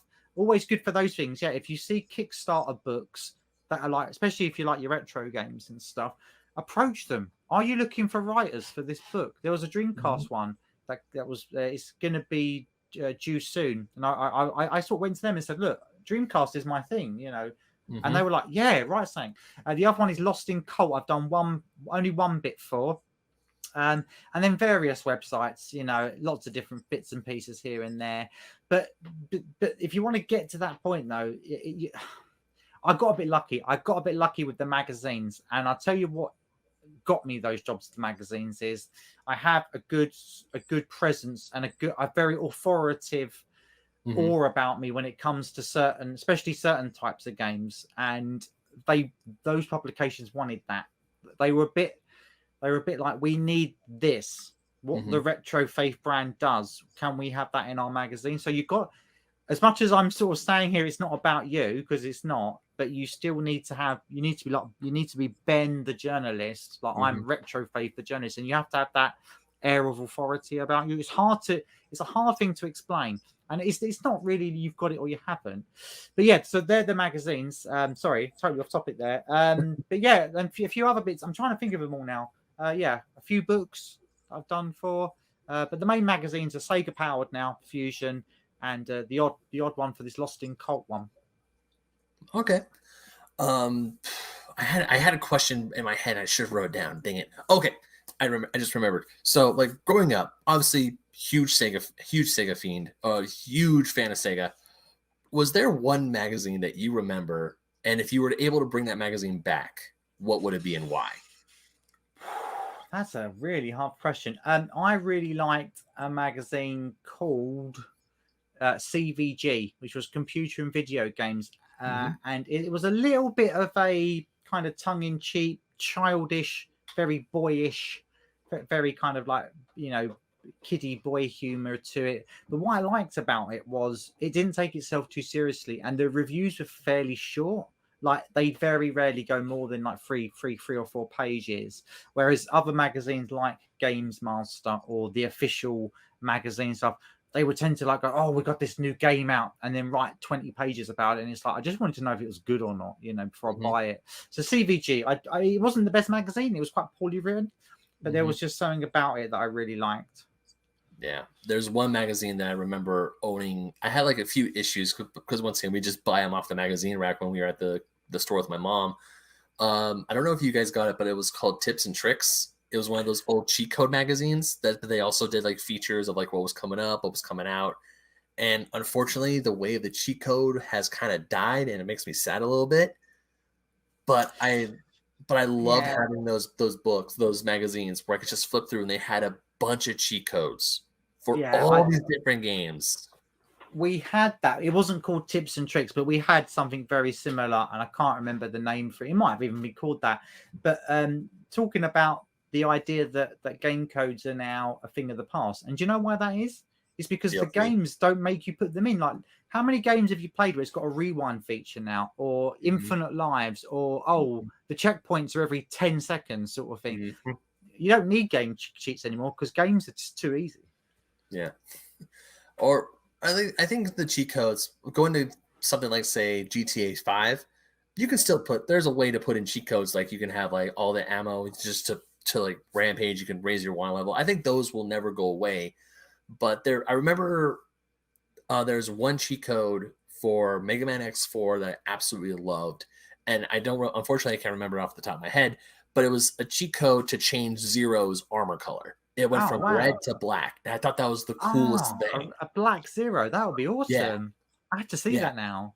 Like, don't get me wrong. Like, you have cheat codes like infinite lives. You can make, or like the Game Genies / the game chart codes, where you can just do all these crazy things with the game. I mean, if that's your bread and butter, go for it. But I miss the type of codes where it kind of changes the aesthetic a little bit, maybe gives you a different skin, where things like that were cool.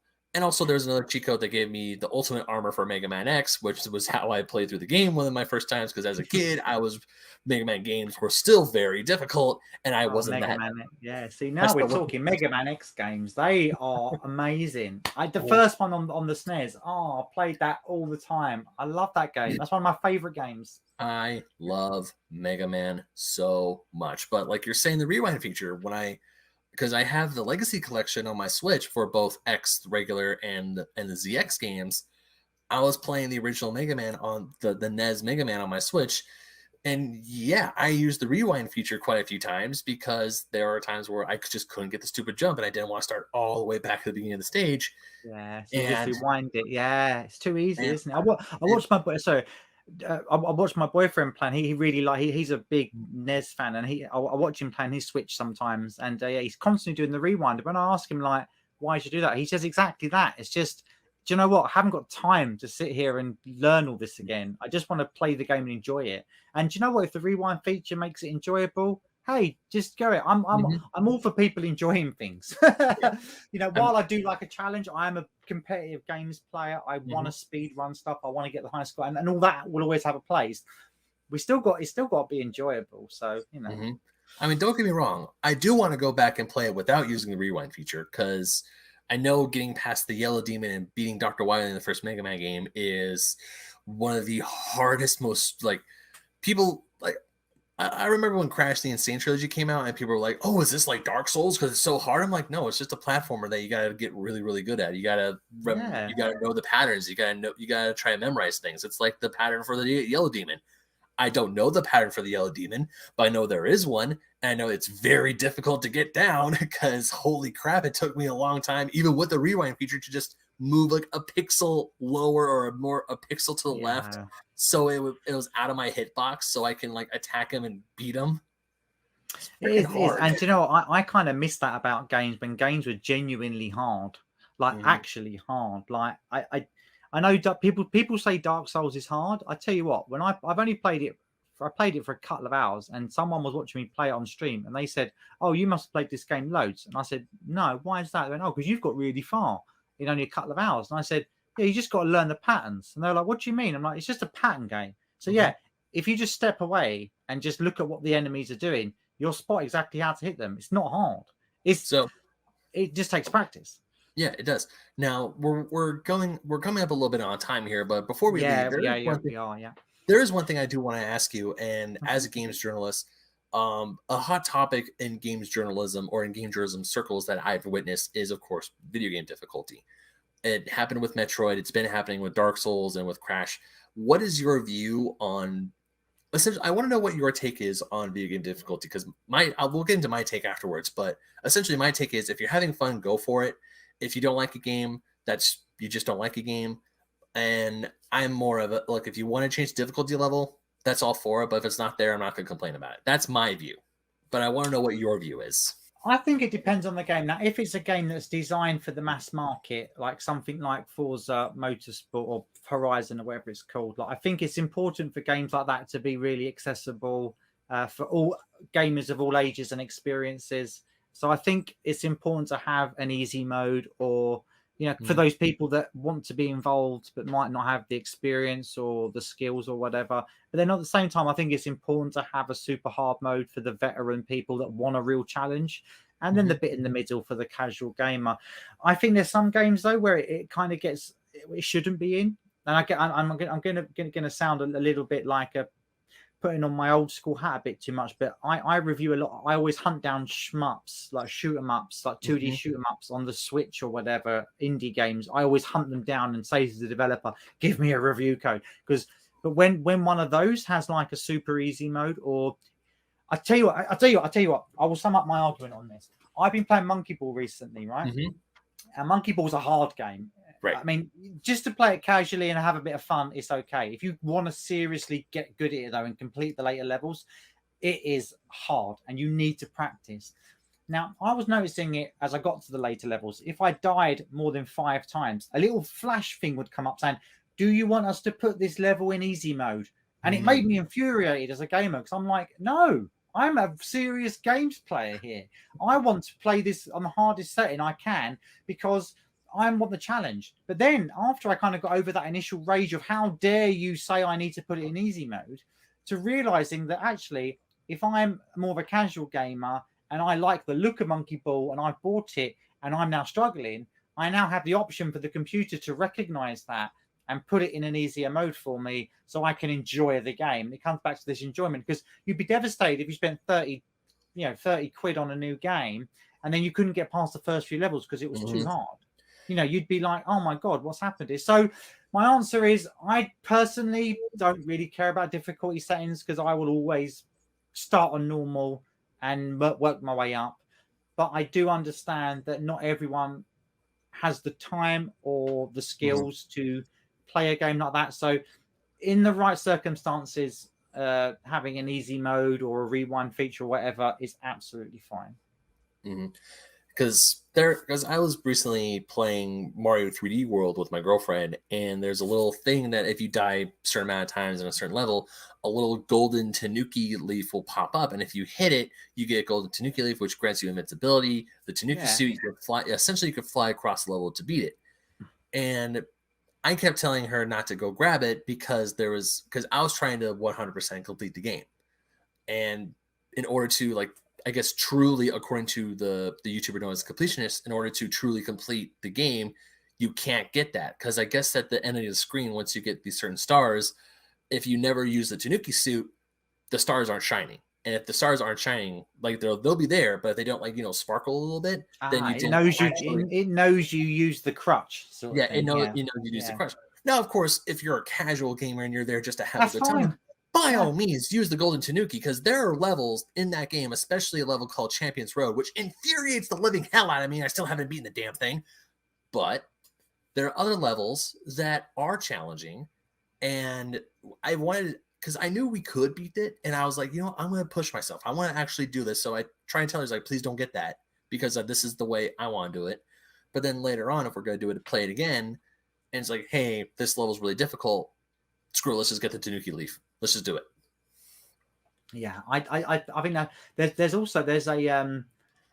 there's a fighting game I play called King of Fighters, and that came out in 1994, and quite near the start of it, there was this weird thing in it where if you got beaten, if you're playing the one-player mode, like the arcade mode on your Sega Saturn or whatever, if you got beaten by the computer, it would come up with this thing of start the round with the computer only having like half an energy bar and stuff. And I remember sitting with my friend thinking, this is strange.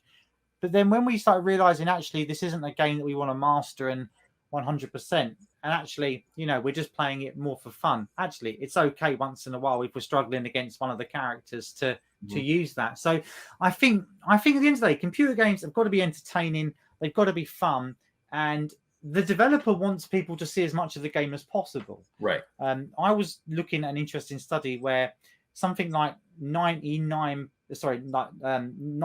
or 89% of games or something, only the first 3 levels get seen or something 89% of the time or something, because a lot of people play a game for a bit and go, nah, not for me, and never bother playing. And that happens all the time.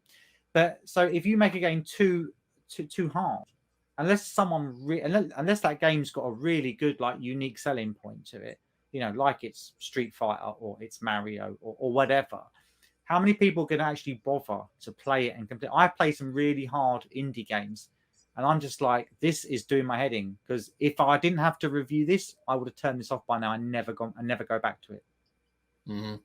Yeah, so you've got to have that balance of, sometimes you've got to allow people to move on in the game if it's too hard for them. Yeah, and even just talking about that, it harkens my brain back to the days of when Blockbuster, Hollywood Video, these rental stores were in full swing, and of course the infamous Lion King game for the Genesis and Super Nintendo, where the developers were specifically told by Disney to make sure the second level of the game is the hardest level in the game, so gamers will get frustrated and they have to buy it.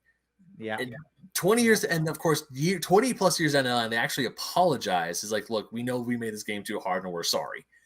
But also, and then you got games like Battletoads, and there's a phrase that was in the 80s called Nintendo. This game's Nintendo hard. Like earlier, when I was talking about using the rewind feature to get through Mega Man, I did it because I wanted to see the end of the game. I didn't want to go to YouTube for it. I wanted to see the ending of the game on my game console, not through my computer. Because of course we can watch people like speed run Mega Man and say, oh, I've done all the bosses with no damage. It's amazing. I have nowhere near that amount of skill, nor do I have the time to do that. But for those of you who can, I tip my hat to you, ladies and gents. But holy crap, I just want to see the end of the game, and I got there. Did I get there? Yeah. Honestly, maybe not so much, but it was a feature that they programmed into it, so I used it. Yeah, exactly, and I think that's okay. Like there's a game I like called Heroes of Might and Magic 2 on the PC. It's quite a boring, like, grand strategy game, and some of the levels are really big. Like, I mean, take days to complete, like Civilization sort of size, huge. And if I'm playing through the campaign, and there's a couple of levels that aren't that good, and I might just go, you know what? I know the little code. I'll just skip this level and go on to the next one, because I've seen the game before, so it's like it doesn't really matter. But yeah, I think it's okay. So I think making games easier, or difficulty levels and all that sort of I think it would always have its place. At the end of the day, if you want to sit and play Mega Man and get that good at it to speedrun it, you don't have to use the rewind feature, do you? You can just get good at it if you want to. Keep playing it until you are that good to be able to speedrun it and not get hit by the boss. So if you wanted to, you could. The fact that you just wanted to see the end of the game is fine. I think at the end of the day, if people are enjoying it, let them enjoy it. It's not for everyone. For me personally, I don't really use I think I've only used the rewind feature on a couple of times on the emulator on the Nintendo. But yeah, I think I might use it a bit more now, maybe. I used it a few times when I was playing Super Metroid, because there was this jump I couldn't get, and I didn't have a lot of energy left. I didn't want to keep starting over and over and over. And also, I was farther away from a save point. So if I start a game, I have to do a whole bunch of crap over again. So I'm like, nope, not good, not doing that. And then when I finally nailed the jump, because the wall jump in that game is hard. I hate the wall It's jump. broken. It's not hard. It's broken. And especially on the emulator, it just doesn't work that well. I gave up on Super Metroid after a while because that bit where you have to do the wall jump, I just got to the point like this is not working. You know, it didn't really work when you played it on the original hardware. It's not really working now on this emulator. So I just gave up. I cannot. I mean, you probably know because you read my article about it. But I looked up like so many videos on how to properly do a wall jump in Super Metroid. Nah, That it's is broken. And even when I got Metroid Dread, and I was like I was on stream and I was trying to like do a wall jump, and then because I was trying to do like the whole you go to the wall, then you have to point the opposite direction, then you hit jump again. Whereas in Metroid Dread, it's the easiest wall jump ever because all you have to do is just hit the button on the wall and that's it. It's the easiest way to do a wall jump because Super Metroid was still so ingrained in my brain.